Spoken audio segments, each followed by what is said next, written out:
آج کی ویڈیو میں دو باتوں کے بارے میں بتانا ہے جن کا سننا ہم سب کے لیے بہت زیادہ ضروری ہے۔ آپ سن کر کے آگے ضرور شیئر کیجیے گا اور ویڈیو کو آخر تک ضرور دیکھیے گا، جزاک اللہ خیرہ۔ ان دو باتوں میں سے ایک بات تو یہ ہے کہ دیوبند عیدگاہ میں عید الاضحیٰ کی نماز کا ٹائم کیا ہے، کتنے بجے عید الاضحیٰ کی نماز دیوبند عیدگاہ میں ادا کی جائے گی۔ دوسری بات یہ بتانی ہے کہ جیسا کہ آپ سب کو معلوم ہے، عید الاضحیٰ کی نماز کے بعد قربانی کی جاتی ہے، تمام مسلمان مل کر کے قربانی کرتے ہیں۔ قربانی اور عید الاضحیٰ کی نماز کو لے کر کے سرکار کی جانب سے کچھ ضروری گائیڈ لائنز جاری کی گئی ہیں جن پر عمل کرنا ہم سب کے لیے بے حد ضروری ہے۔ السلام علیکم ورحمۃ اللہ وبرکاتہ۔ سامعین کرام، امید ہے آپ سب خیر و عافیت سے ہوں گے۔ جیسا کہ آپ سب کو معلوم ہے، کل عید الاضحیٰ کا دن ہے اور عید الاضحیٰ کے دن تمام مسلمان اپنا تہوار مناتے ہیں، بقرہ عید کی نماز پڑھنے جاتے ہیں، پھر اس کے بعد تمام مسلمان مل کر کے قربانی کرتے ہیں۔ اس چیز کو لے کر کے یعنی عید الاضحیٰ کی نماز اور قربانی کو لے کر کے کچھ ادھیکاریوں اور ذمہ داروں اور سرکاری گائیڈ لائنز جاری کی گئی ہے جن پر عمل کرنا ہم سب کے لیے ضروری ہے۔ دیکھیں سامعین کرام، پہلی بات تو یہ ہے کہ عید الاضحیٰ کی نماز دیوبند عیدگاہ میں صبح 6:30 بجے ادا کی جائے گی انشاءاللہ تعالی۔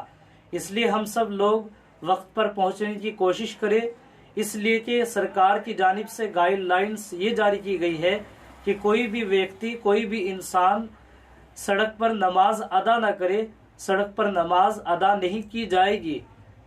دوسری بات یہ ہے، جیسا کہ ہم سب لوگ نماز کے بعد، عید الاضحیٰ کی نماز کے بعد قربانی کرتے ہیں، قربانی کو لے کر کے بھی کچھ ضروری گائیڈ لائنز جاری کی گئی ہیں، اور اس سے پہلے بھی حضرت مولانا ارشد منی صاحب نے بھی کچھ ضروری اپیل کی تھی مسلمانوں سے۔ وہ دونوں باتیں میں آپ کو بتاتا ہوں۔ پہلی بات تو یہ ہے، جو سرکار کی جانب سے گائیڈ لائنز جاری کی گئی ہے وہ یہ ہے، سرکار نے کہا ہے کہ کھلے میں قربانی نہ کرے، اسی طریقے سے قربانی کا گوشت ادھر ادھر نہ پھینکے، دوسری جانب نہ پھینکے جس سے اور چیزوں کا اندیشہ ہو، لڑائی جھگڑے کا اندیشہ ہو۔ اس لیے قربانی کا گوشت دوسری جگہ ادھر ادھر پھینکنے سے گریز کریں، ادھر ادھر پھینکنے سے بچے۔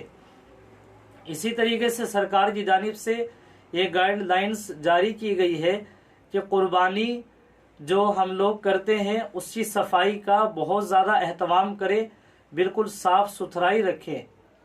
اور حضرت مولانا ارشد منی صاحب کی جانب سے بھی کچھ مسلمانوں کو ضروری اپیل کی گئی تھی، وہ بھی میں آپ کو بتاتا ہوں۔ حضرت مولانا ارشد منی صاحب نے لوگوں سے یہ اپیل کی تھی کہ کچھ مسلمان، کچھ لوگ یہ کرتے ہیں کہ قربانی کے جانور کو ذبح کرنے کے بعد اس کی فوٹو، اس کی ویڈیو، اس کی ریلز بنا کر کے اپلوڈ کر دیتے ہیں یوٹیوب پر، انسٹاگرام پر، فیس بک پر، اور نہ جانے کہاں کہاں اس کو شیئر کر دیتے ہیں، اس کو اپلوڈ کر دیتے ہیں۔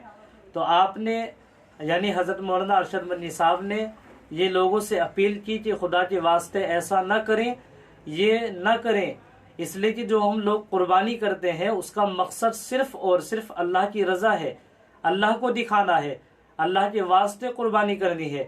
تو ہم لوگ اس کو ریلز بنا کر کے فیس بک پر، انسٹاگرام پر، یوٹیوب پر اپلوڈ نہ کریں، لوگوں کو دکھانے کی کوشش نہ کریں، بس اللہ کی رضا کے لیے قربانی کریں، اور قربانی کرتے وقت صفائی ستھرائی کا ضرور خیال رکھیں۔